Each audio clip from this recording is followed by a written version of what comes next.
Good morning. My name is Pastor Dr. Ann Weaver, and I'm bringing you greetings from He's Coming Soon Ministry. Today was not an easy day. It was not an easy day at all. I had to work this morning, and I only had a few hours of sleep. And I had received a word from a minister whom I really don't know, and they really don't know me. But the word that they gave me was concerning my family. Now I realize, over the years, another minister had told me really basically the same thing, that I had been letting my husband and my children hinder me. But I'm trying to be obedient. You don't know. But when you are well hated and when you've never been supported, sometimes you just don't really, you feel discouraged sometimes and you feel like kind of giving up, but nevertheless, I want to be obedient to God. So even though um, the words that she said, I know that they may have been in a spirit of constructive criticism, it wounded me so bad. It really did, because I felt like I know God had given me a dream some years ago. I think perhaps I was in my 40s.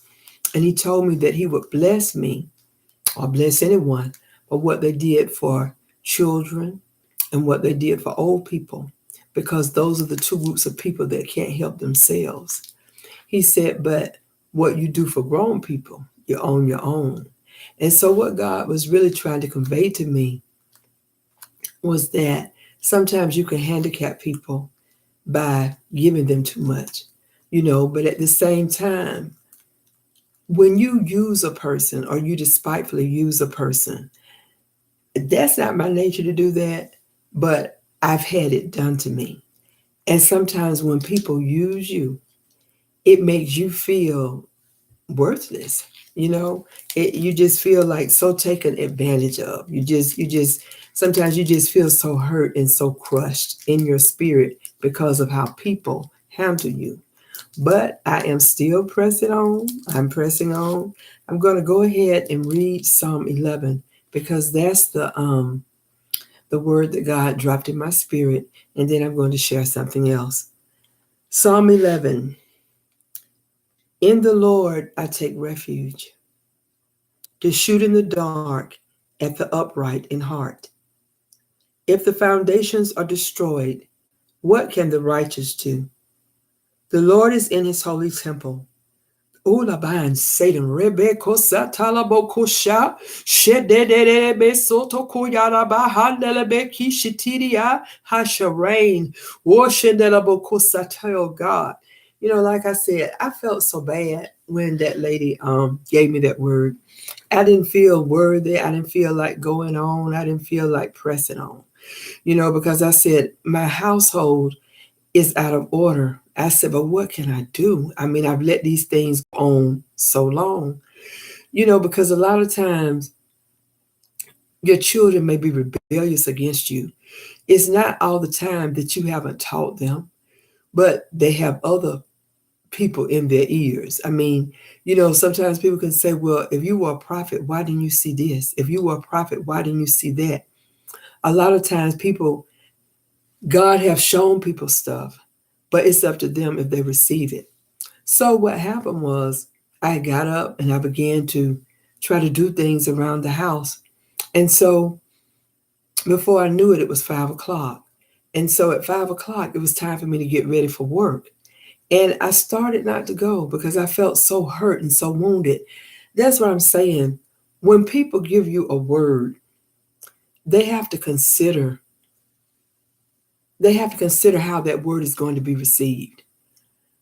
You know, I think we all are going through storms. We all are in battles. And I wanted to respond, but I didn't know how to respond, because I feel like judgment has to begin at the house of God first. People don't know your story. Sometimes when a person has misused you or has been misused, or you've been abused, or you've been in a situation where you have no support but the Lord, Sometimes you look down on yourself. I'm going to be honest. And when you begin to look down on yourself, you begin to compare yourself to other people. But that's not what God expects of you, because God knows your story. And I have been one to be wounded in the church, because that's where I spent most of my time, in the church.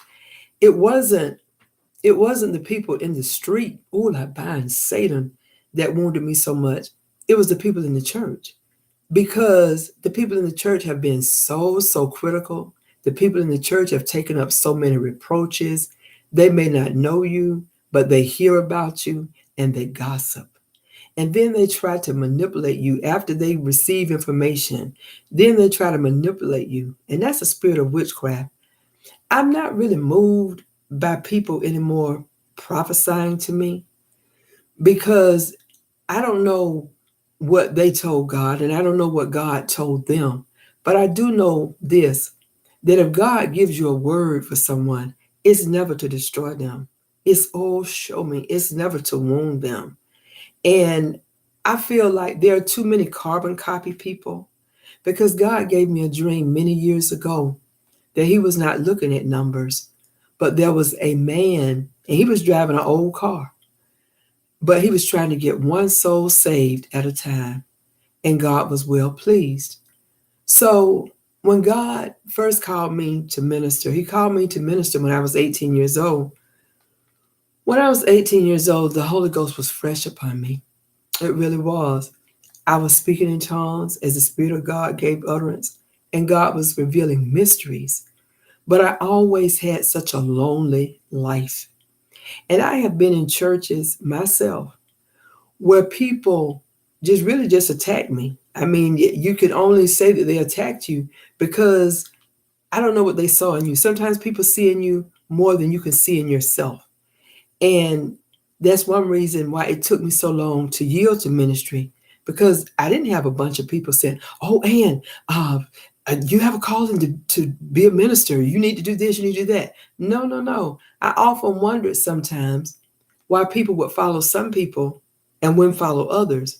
But I'm not really just looking at a following.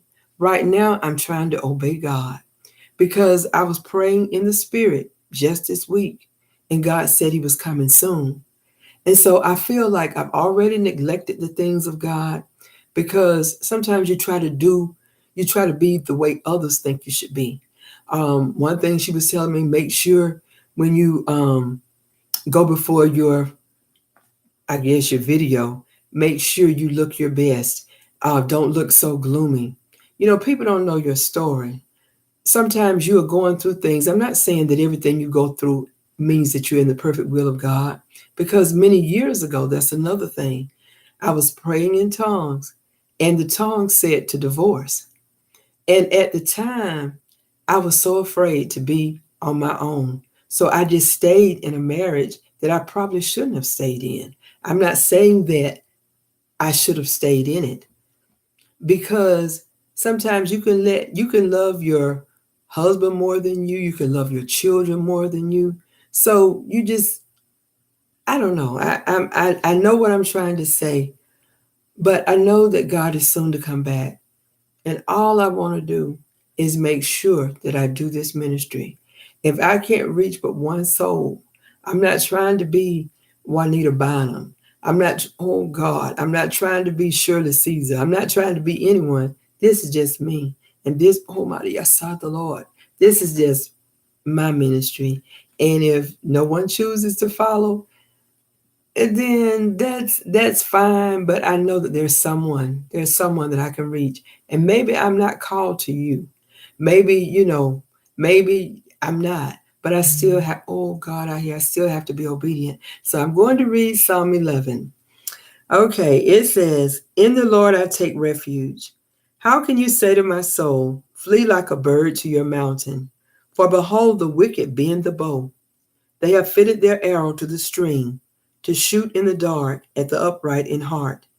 If the foundations are destroyed, what can the righteous do? The Lord is in His holy temple. The Lord's throne is in heaven. His eyes see, His eyelids test the children of man. The Lord tests the righteous, but his soul hates the wicked and the one who loves violence. Let him rain coals on the wicked, fire and sulfur, and a scorching wind shall be the portion of their cup. For the Lord is righteous. He loves righteous deeds. The upright shall behold his face. So, okay, well, excuse me, I have to go to the door, but please be blessed. And if you need to reach me at any time to pray with you, I'm willing.